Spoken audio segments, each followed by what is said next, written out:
There are some guidelines for responsible conduct as a registered behavior technician. You are to maintain integrity. You are to maintain both professional and scientific relationships. You are to avoid dual relationships and conflicts of interest, and avoid exploitative relationships. F05, Guidelines for Responsible Conduct. RBTs are truthful and honest. The RBT follows through on obligations and professional commitments with high quality work and refrains from making professional comments that they cannot keep.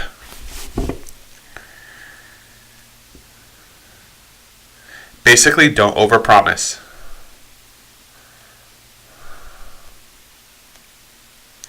Part of your professional commitment is to get ongoing training as well.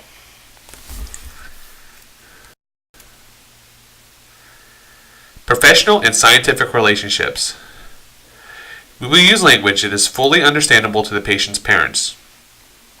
Do not engage in discrimination against an individual or group based on age, gender, race, ethnicity, national origin, religion, sexual orientation, disability, social economic status, or any basis prescribed by law.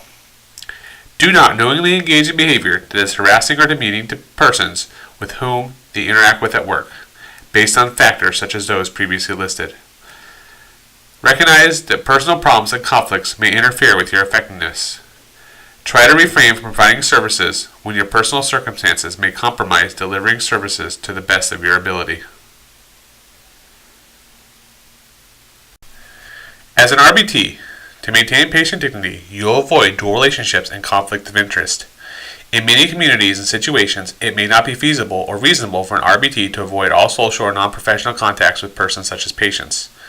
Always be sensitive to the potential harmful effects of these contacts or other contacts on the work and on those persons whom they deal with or whom you deal with. Do not exploit patients, such as having them wash your car as part of a program. That would be taking advantage of them. And I understand about the conflicts of interest. I live in a small town where I perform some ABA work. Sometimes I will see the patients at like the grocery store and stuff like that. Or one of my patients' parents works at the local hospital. I do my best to refrain from entering into any conflict of interest with them.